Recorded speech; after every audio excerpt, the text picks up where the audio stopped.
اختنا الغاليه بتقول لك مصروف المدرسه 20 جنيه يجيبوا كام سندوتش؟ ممكن يبقوا 3 رغيفه ومعاهم واحد عصير بيست، وممكن يبقوا 5 رغيفه من غير عصير بيست. تعالوا نشوف ونقول بسم الله.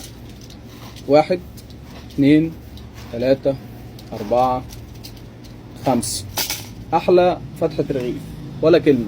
نبدا باول حاجه الرومي. 1 رومي، تمام، ادي 1 رومي. تاني حاجه 1 كيري، تمام. تالت حاجه 1 شوكولاته.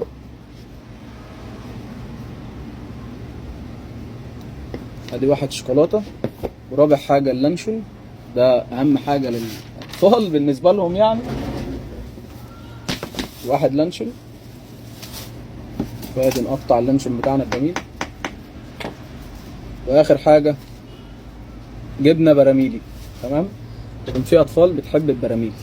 وادي اخر حاجه البراميلي. يبقى البراميلي ولانشون وشوكولاته وجبنه كيري وجبنه رومي. عايز 5 رغيفه ب20 ماشي، عايز نشيل 2 ونحط 1 بيست ماشي. انت بايدك تختار. قول لي في الكومنتات تختار مع العصير ولا من غير عصير. في امان الله.